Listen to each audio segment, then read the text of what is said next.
Good morning, Peter Bruce. Good morning. Okay. Hi guys, welcome back to another episode of TalkSteer. We're back here at the Half Moon Inn in Mudford, where you found us last year at Swedish Day. Now we are returning once again for this year, but this time with an incredible 8 Lime Yellow Saab Convoy. Let's go.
Robin, tell us a little bit about Swedish Day. Right, Swedish Day started back in 2008 when we went to Haynes Motor Museum, and I think we had 35 Saabs turn up and one Volvo. And the Volvo got a cheer when he turned up. Representing? Absolutely. And then year on year, more and more Volvos turned up, which is great. Quite often it's 2/3 Saab compared with Volvo, except today I think you'll find there's a the mix is 50-50. Yes. Yeah. We're now in our 18th year. We were at Haysbury Mill, but sadly it was sold, so we found a new location, Yeovil Rugby Club. Well, it works well for us. It's a lot nearer to home. Yeah, and me, I can walk home. Ah, perfect. Yeah, it's just a fun thing, asking people to come along, show off their cars, sit, talk, chat. Nothing special apart from being here, enjoying your cars, enjoying the people. We have got the Nordic Club, and we got the Polestar Drivers Club. And the reason I let Polestar come is there's two good reasons. One, they were Volvo once upon a time. Absolutely. But most of their engineers are from Saab. Oh. And they've got a place in Trollhättan, so all the engineers are in Trollhättan. Yeah. It's the same. So with me, if it's got a Volvo badge or a Saab badge, no matter where it's made, because as we know they're all made all over the place. It's like every other. Yep. I'm happy that they come along. Brilliant. Tell us a little bit about your own Saab 95. It's a stunning thing. Surely that's not an original colour. No, this one is wrapped. I always wanted a purple car, and I waited. So the car is actually silver underneath, but I also needed that purple because there's quite a few purples around. Yes. But I wanted the dark purple. It's lovely because in some angles it's black, then otherwise it just catches the light and it's lovely. Yeah, when the sun really shines on it, it is a quality street, which is why one of the Saab enthusiasts named her the purple one. She is my daily. Got a lot of miles on her, 166,000. Oh, very good. I do have the silver one as well, which is a diesel cross-wheel drive, which I saved from being scrapped or taken apart. Nice one, well done. So I do have two, and one gets driven one week and one gets driven the next week. Oh, good. So neither one of them gets jealous then of the other? No, they don't see each other either. Because one's round the back and one's round the front. Oh, that's fair. But I do prefer driving the purple one. Well, thanks so much for chatting with us, Robin. It's an amazing event. Thank you so much for Thank you very much. I love the event. It's and great. I hope everyone else does as well. I'm sure they will. Yeah. Thank you, Robin.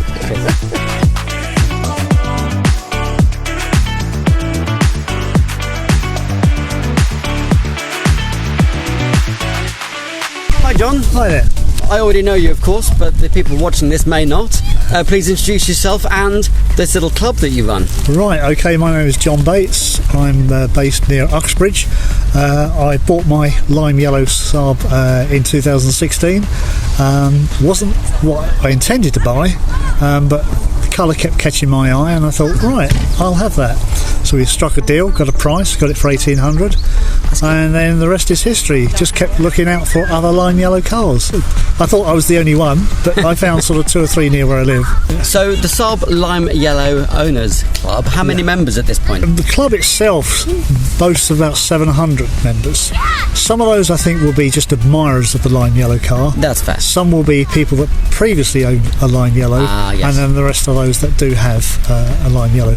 But the actual registrations, because I'm creating a database just out of curiosity, to see how many actually exist in the UK, and at the moment that stands for around about 189. Goodness, that's quite a small number. Yeah, there probably is a lot more out there, but it's like all things, unless you actually see it and speak to the people and get the registration, you know, you're just never quite sure. But I'm sure there must be. I'm sure we could easily hit the 250 mark, maybe 300. Would you say that the lime yellow colour makes them have any more value or make them more desirable? I think it's the colour. It's so unusual.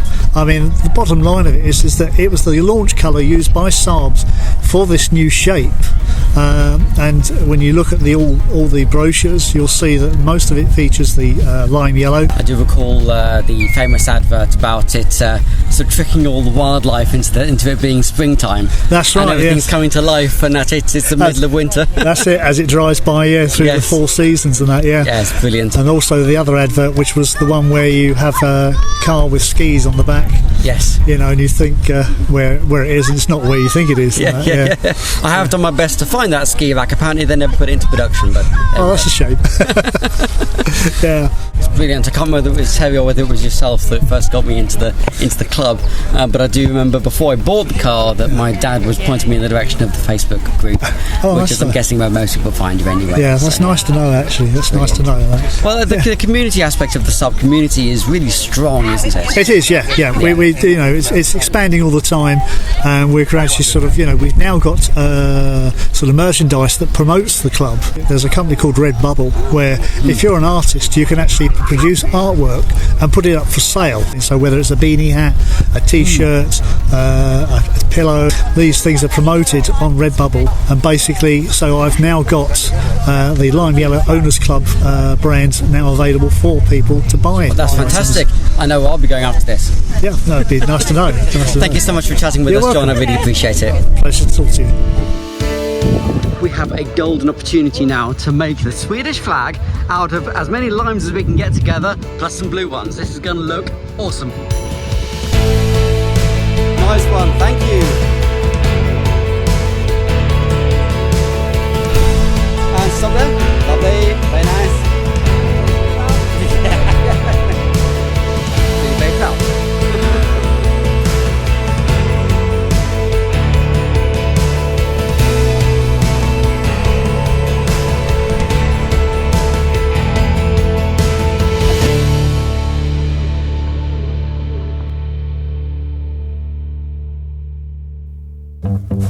This is Jack Branning's car out of Eastenders. What? And it's got the Wolford in it. That's mad. Well done. LR10 GFR. They've got number plates at the back of the car. I bought it. There was 2 of them, and then they said we got another one. There was 2 cars. There was 2 cars. So I bought this one and I bought the other one. And this was the main car, and the other car, because it's a rare colour, they put silver tape to imitate this, and it had beige interior. Oh, okay. So this has been in, Holby City? It's in Holby City. And Eastenders? And Eastenders, and when I got the car, pulled out the script out of Holby City. No way! Yeah, in the Brilliant! Because I said to her, well, what programme's it in? And they went, oh, we can't tell you that, it's top secret. Well, okay. Yeah, and then I went, it's on the window. Yeah, type in it's Jack plain to Branning. see, yeah. I said it's LR10, but it's a 7 plate.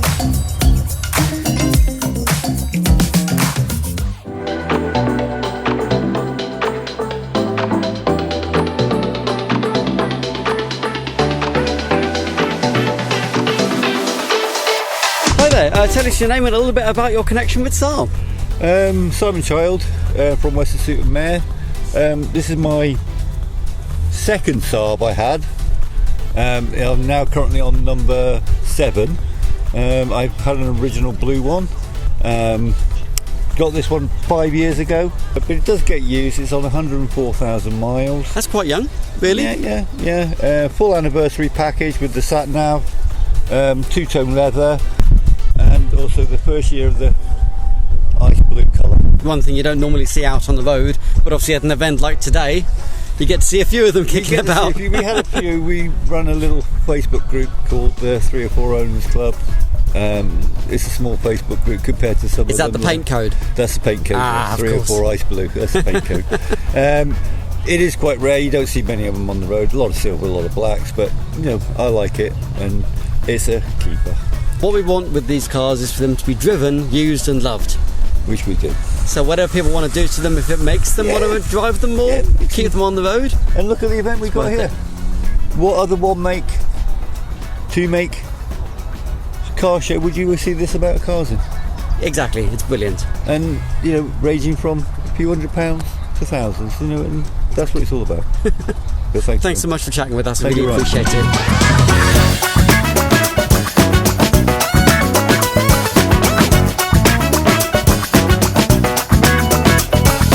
What's your name? Simon. Nice to meet you, Simon. Are you doing okay? Yeah, very good, thanks. So nice to see you here at Swedish Day. Yeah, good. Different location this year. Is this your first time attending this event? No, I've been a couple of times before. Bought this about 14 months ago. It was one of those things with an itch I needed to scratch. Bought it and packed it up at my parents' place. It was there for 14 months whilst I moved house. Settled in the house, got it MOT'd, and thought I'd come here for the day. Oh, we were very lucky enough to have one of these on our channel just a couple of episodes ago, and that was in the very popular red colour, but I can't say I've ever seen a white one before. Not too many around, no. Like condition-wise, interior, it's pretty good as far as 900s go.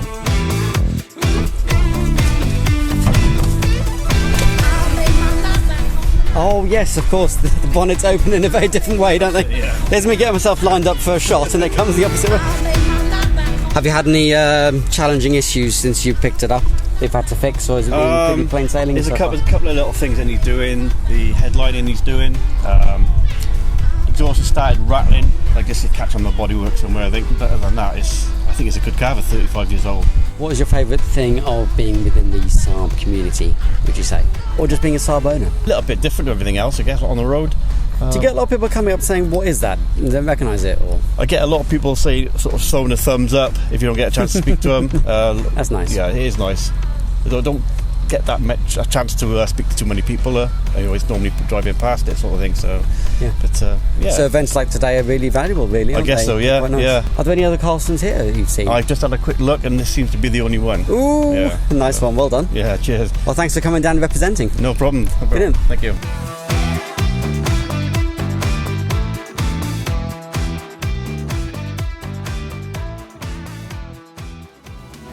I hope you're all enjoying the show. This episode has been sponsored by Saab3Dprint.com, custom makers of 3D printed accessories for various Saab platforms. They are a homegrown business coming out of Sweden that produces some incredible items such as this Saab Draken aerial replacement, all the same internals, fully operational, but in the shape of a Saab jet fighter. They do also various other accessories including USB chargers, cup holders and more, so do check them out. Back to the show. Oh, the sun's come out. There you go. Perfect for the yellow car. The sun shines on the righteous. There we go. So nice to meet you. What's your name, please? I'm Jim. Nice to meet you, Jim. This is a beautiful yellow Saab. We don't see many yellows here today. There's one more hidden in the background over there. But are you local to here? Southampton, not really. Not too bad. About 70 miles. Yeah, cool. Have you been to Swedish Day before? We've done last year's. Oh, brilliant. So we probably did come across you last year then. You would have ended up in the background of a shot probably at some point. I think there was a few photographs of the car. Yeah, well it stands out. You can easily find this in a car It park. had a flag sticking out. Oh, that helps. One of the big blue and yellow flags hanging out the back of it, so you couldn't very well miss it. Is this your first Saab, or have you had others before? No, I've had 2 other Saabs. A red one, which I kept for about 3 years. That particular one moved on because the paintwork started to delaminate the lacquer. Yeah. And then we had, previous to that, we had a 9.3 estate twin turbo, Oh, nice. which Yeah. was an excellent car, Yeah. actually. Power. What made you part ways with that? We changed for a bigger vehicle. Okay, We fair ended enough. up with a Jaguar, but soon went back to Saabs. Yeah, you've gone back to something smaller again. Yeah. Although it is surprising how much you can fit in these convertibles, I found. Yeah, no, it's surprising, yeah. I was stunned, we've had suitcases in the boot. Yeah, we've gone away and all had suitcases, no problem. So you would say that you are a proud Saab owner? Yeah, I've had a lot of interest in Saabs over the years, Yeah. You seem quite humble about it, though. I quite like that. Thanks so much for having a chat with That's us. I no really problem, appreciate it. mate. Yeah, It no, looks stunning, and I saw you a mile off with that colour.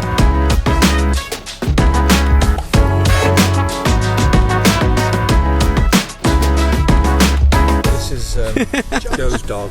Hello, Joe's dog. He's playing up to you there. Hello. Oh. Right, hi there. Hi. What's your name? And please introduce me to your car. My name's Ian Meakin. I'm from Pontypridd. This is my Saab 95 two-stroke, Longnose two-stroke, built in 1965 and registered in 1966. How did you first come across this car? This car was owned by a very good friend of mine called Robert Hubbard, who lived in South Wales, and he had several two-stroke Saabs, and he was a bit of a two-stroke fanatic. Bit of a collector, was he? He was a big-time collector. He had loads of bits, and he passed away in 2019, unfortunately. He's a good friend of mine, and I knew this car then. Yeah. And this car came up for sale, and I couldn't resist it, so I bought it then. I already had a green two-stroke Longnose, Oh, right, okay. so I then ended up with two Saabs. I can't say I've seen one of these at an event like this before. Are they quite rare? We think the register now thinks we may have 5 long-nose two-strokes in the UK. Wow. And we think there may be 10 in the world, maybe. We're not quite sure. It's difficult to get a full picture of that. I think they didn't sell as many of these as the 96. Yes. They were a two-stroke, and they did make them from early days. But the long-nose two-strokes were only made for a short period until they put a V4 engine into them. Right. So there aren't that many two-stroke The V4 long-nose. would be more powerful, I The assume. V4 Yeah, was just a bit more acceptable engine, Right. as you could say. Which It drives is just- beautifully. It's 3-cylinder two-stroke. It's triple carburettor. It's got four-speed gearbox, because the estates all had 4-speed gearbox. Do you mind showing me under the bonnet? Absolutely. I have rallied two-strokes for many years. Oh, really? That's why it's got a halder in it for measuring the distances. I had a green long-nose two-stroke which I rallied for 30 years. What's with the leather strap? That's what they used to have in the day. Oh. All the works cars used to have. That's what they used to do. They all had double catches. Bit more, just like a safety feature? Yeah. Yeah. Oh, the bonnet opens like the 900s ended up. So the 900 bonnet It's a probably comes from this. cantilever bonnet. It's triple carburettors. It's got an airbox, but I cut the airbox to allow more air into it. Yeah. And we put bigger jets in it, so we got more air, we got more fuel, and we got a proper competition 2-inch exhaust on it, so it does breathe fuel and exhaust efficiently. Brilliant. So it's quite an efficient little car, and it's fast. It's got disc brakes, and you can see the engine is right over the front wheels. So traction-wise, they were very good for traction. I love that you've got the socket and spanner and all that kind of stuff, ratchet, with a two-stroke. all ready to go. Yeah, with a two-stroke. The one thing that's probably likely to go wrong is the plugs. Right. So you've got them ready, and you just change the plugs. In all the years that you've owned this car, have you faced any unusual issues you've had to overcome? Mostly every time you take it out, there's an unusual issue somewhere. Oh dear. It's different, and they are quirky. So you have to be prepared. Two-strokes are quirky and temperamental, and very weather dependent. Really, if the weather's right, they go well. The weather's not so right, they don't go so well. Right. But no, this has been a very lovely car now. We use it for runs. That's why we've got a halder.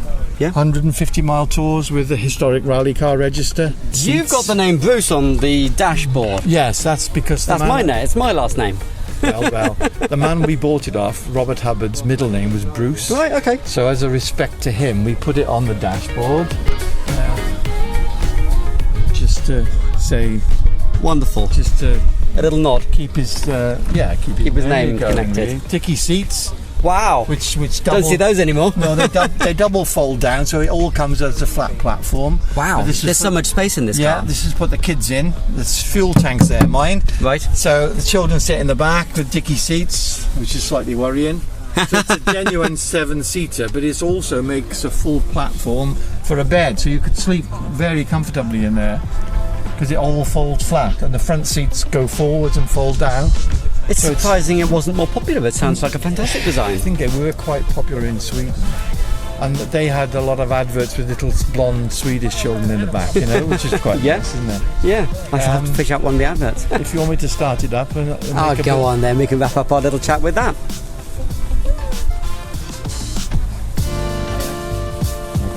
All right. Hello again. I'm getting around. Just about to hear this one up and running. Full on.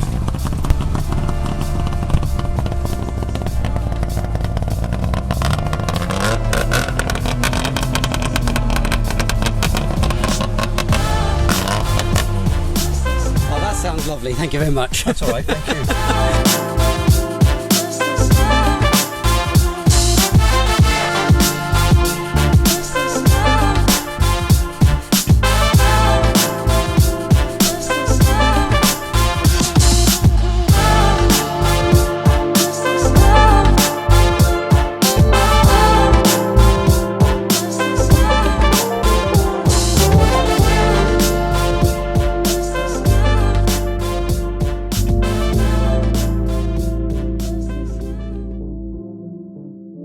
Hi there, what's your name? Adrian.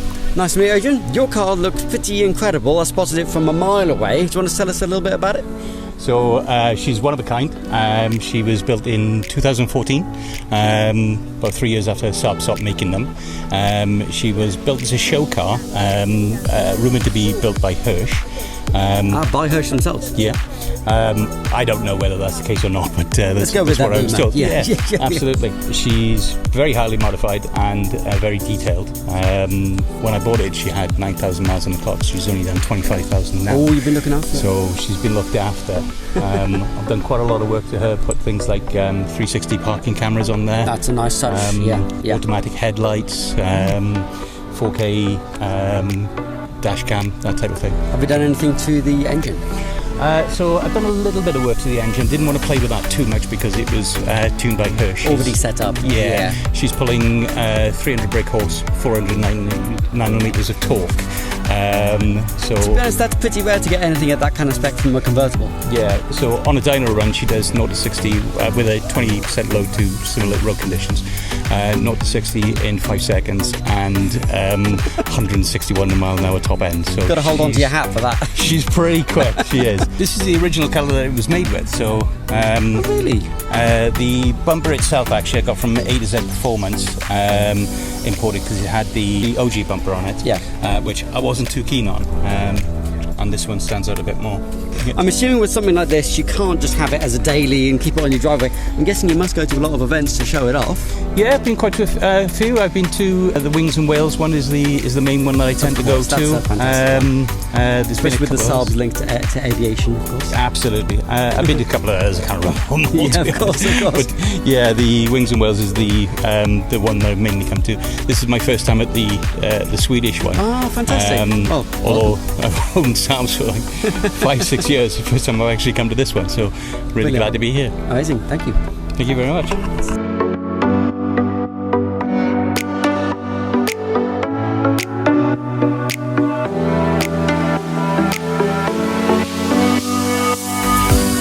Is a wrap for Swedish Day 2025 over here in Yeovil. It's been a fantastic day and we'll look forward to seeing you at the next one. Bye.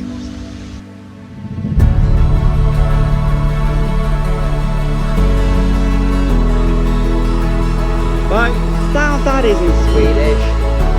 See you guys. Bye guys.